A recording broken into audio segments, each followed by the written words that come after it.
Hello everyone, मैं amazon.in की तरफ से बात कर रही हूँ। आज मैं आपको बताऊंगी कि आप अपना सेलर अकाउंट कैसे लॉगिन कर सकते हैं, अपने प्रोडक्ट्स की डिटेल्स को कैसे चेक कर सकते हैं। उसको चेक करने के लिए आपको कौन कौन से स्टेप जो हैं वो मैंडेटरी रहते हैं देखने के लिए। सबसे पहले सर हम अपना अकाउंट लॉगिन करेंगे, जिसके लिए आपने अपने क्रोम पेज को ओपन करना है और वहाँ पर अपना सेलर ID जो है वो लॉगिन करना है। उसको लॉगिन करने के लिए यहाँ पर हम अपना अकाउंट लॉगिन करने के लिए अपनी वेबसाइट जो है उसको ओपन करेंगे। सेलर सेंट्रल अमेज़ॉन सर्च करने के बाद यहाँ पे हमें फर्स्ट स्टेप ही जो है वो शो होगा, सेलर सेंट्रल अमेज़ॉन। यहाँ पे क्लिक करने के बाद यहाँ पे हम देखेंगे कि हमें एक नया पेज ओपन हो गया है, जहाँ पे हमें स्टार्ट सेलिंग का ऑप्शन शो हो रहा है। यहाँ पे क्लिक करने के बाद आप देखेंगे यहाँ पे हमें एक लॉगिन पेज ओपन हो गया है, जहाँ पे हमें अपनी ID और पासवर्ड ऐड करना है। जैसे कि यहाँ पे ऑलरेडी मैंने अपना ID और पासवर्ड पंच कर रखा है, यहाँ से मैं डायरेक्टली लॉगिन करूँगी। आपने भी अपना यहाँ पे ID और पासवर्ड ऐड करना है, जो कि हमने आपका अकाउंट रजिस्टर्ड करने के टाइम पे आपको प्रोवाइड किया है। Okay sir. और यहाँ पे लॉगिन पे क्लिक करने के बाद यहाँ पे आप देखेंगे कि आपको आपके कॉन्टैक्ट नंबर पे एक वेरिफिकेशन कोड रिसीव होता है, जिसको फिल करने के बाद आप अपना अकाउंट जो है वो लॉगिन कर पाएंगे। उसको लॉगिन करने के लिए आप देखिए अभी आपका जो है वो सेलर अकाउंट लॉगिन हो गया है। यहाँ पे कंटिन्यू टू सेलर सेंट्रल पे क्लिक करेंगे तो आपका अकाउंट जो है वो ओपन हो जाएगा। अभी आप देख सकते हैं कि जैसे कि मेरा ये अकाउंट ओपन हो चुका है। अकाउंट ओपन करने के बाद आपके सामने हमेशा से ही ये पेज ओपन होगा सर, जहाँ पे आपको डेली बेसिस पे अमेज़ॉन के जो भी अपडेशन जो है यहीं पे क्लियर हो जाएंगी। ठीक है। उसके बाद अभी हमें दिखना है कि हमने अपने प्रोडक्ट कौन कौन से लिस्ट किए हैं। उसको चेक करने के लिए आप इन्वेंट्री पे मैनेज इन्वेंट्री के ऑप्शन पे क्लिक कीजिएगा। जो पेज आपके सामने ओपन होगा, यहाँ पे आप अपने प्रोडक्ट्स को देख पाएंगे, जैसे कि इस अकाउंट में हम देख पा रहे हैं। यहाँ पे देखिए आपकी जो स्टेटस है, इन्वेंट्री है, वो मेन यही होती है, यहीं से आपने हैंडल करनी है। फर्स्टली हम देखेंगे कि हमारे कुछ प्रोडक्ट्स वेरिएशंस में भी है और स्टेटस में हमें शो होता है हमारा प्रोडक्ट एक्टिव है, इनएक्टिव है, आउट ऑफ स्टॉक है, या जो भी स्टेटस है वो स्टेटस बार में आपको शो हो जाएगा। इमेजेस आपको क्लियर करती हैं कि प्रोडक्ट कौन सा है, टाइटल्स आपको शो करते हैं कि प्रोडक्ट एक्चुअल में कस्टमर को क्या मिलने वाला है।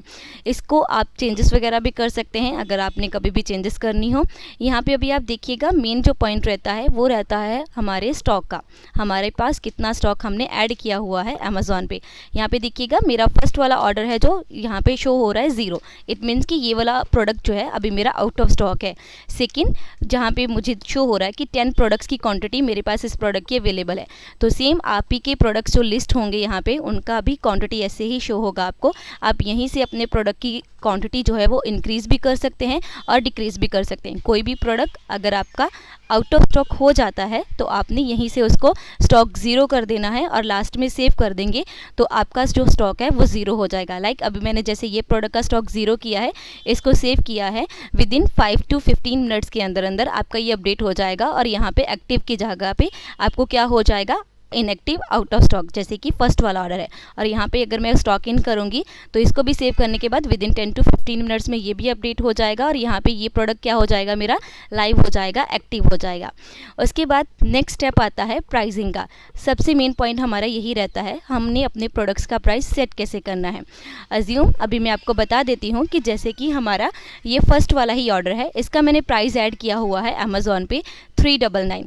अगर मेरा प्रोडक्ट बायर जो है वो 399 में बाय करेगा तो इसमें से अमेज़ॉन की कमीशन भी कट होगी। अमेज़ॉन की 3 चार्जेस होते हैं, referral fees, closing fees and last one होता है शिपिंग फीस। जो अमेज़ॉन की रेफरल फीस और क्लोजिंग फीस होती है, इसके रिलेटेड मैं आपको क्लियर करना चाहूँगी। रेफरल फीस जो होती है वो प्रोडक्ट की कैटेगरी पे डिपेंड करती है और जो क्लोजिंग फीस होती है वो प्रोडक्ट के प्राइस पे डिपेंड करती है। सो ये इस अमाउंट में से अमेज़ॉन की जो रेफरल फीस और क्लोजिंग फीस रहेगी वो आपको आपकी फ़ी प्रीव्यू में शो हो जाएगी अमेज़ॉन कितनी डिडक्ट कर रहा है। लाइक जैसे मैंने इस प्रोडक्ट का प्राइस 399 डाला है तो इसमें से अमेज़ॉन की रेफरल फीस और क्लोजिंग फीस 73.62 रुपीज़ कट हो रही है। इसको ब्रीफली चेक करने के लिए यहाँ पे एक छोटे से एरो पे क्लिक करके आप इसको ओपन करके एक छोटा पॉपअप ओपन हो जाएगा, वहाँ पे चेक कर सकते हैं रेफरल फीस जैसे कितनी कट हुई है और क्लोजिंग फीस कितनी कट हुई है, जीएसटी वगैरह कितना कट हुआ है और उसको कट करने के बाद इसका प्राइस कितना बचा है। जैसे कि इस प्रोडक्ट का प्राइस मैंने अमेज़ॉन पे 399 डाला है तो अमेज़ॉन के ये दोनों चार्जेस कट होने के बाद इसका अमाउंट बच रहा है 325.38 रुपीज़। अभी इसमें से एक अमाउंट और है जो डिडक्ट होगा जिसको कहते हैं शिपिंग फ़ीस। शिपिंग फ़ीस भी तीन तरह से वेरी करती है। प्रोडक्ट का वेट कितना है, प्रोडक्ट की डायमेंशंस क्या है, और प्रोडक्ट आपका कौन सी लोकेशन से प्लेस हुआ है। ओके, उसको चेक करने के लिए मैं अभी इसको अपडेट कर रही हूँ, लाइन पे रहिएगा।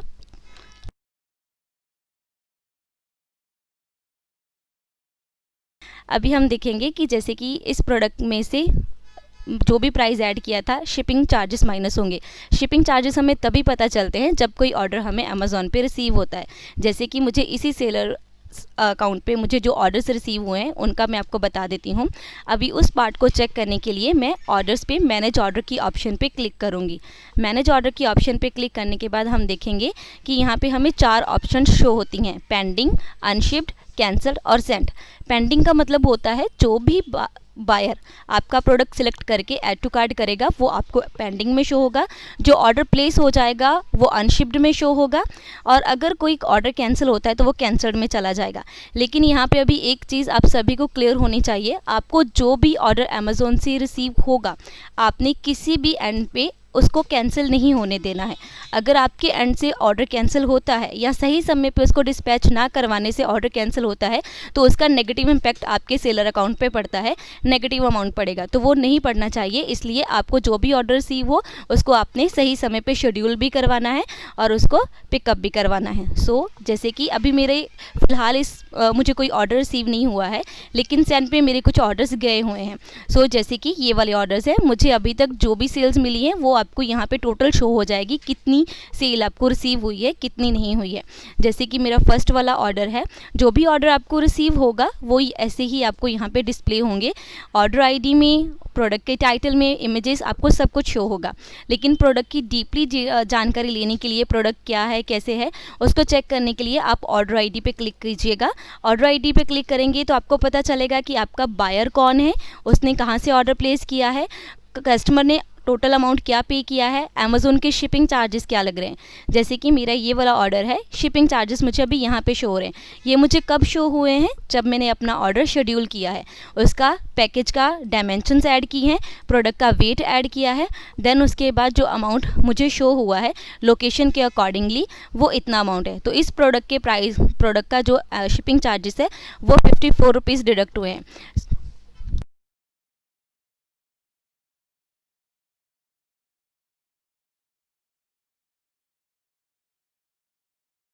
इसके बाद हम देख सकते हैं कि यहीं पे हमें ट्रैकिंग आईडीज़ भी शो होती हैं, जहां से आप ट्रैकिंग आईडी से चेक कर सकते हैं कि आपका प्रोडक्ट अभी कहां पे पहुंचा है।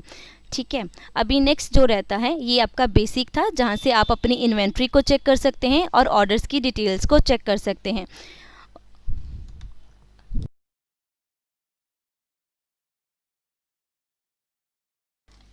जैसे कि मैंने अभी आपको बताया कि ऑर्डर्स को कैसे डिस्पैच करवाना है और इन्वेंट्री को कैसे चेक करना है।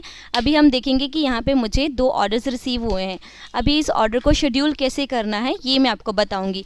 सेम ऑर्डर्स पे जाने के बाद मैनेज ऑर्डर पे हम क्लिक करेंगे। यहाँ पे अभी देखिए मुझे 2 ऑर्डर्स रिसीव हुए हैं, इनको शेड्यूल कैसे करवाना है उसका प्रोसेस मैं आपको बताऊँगी।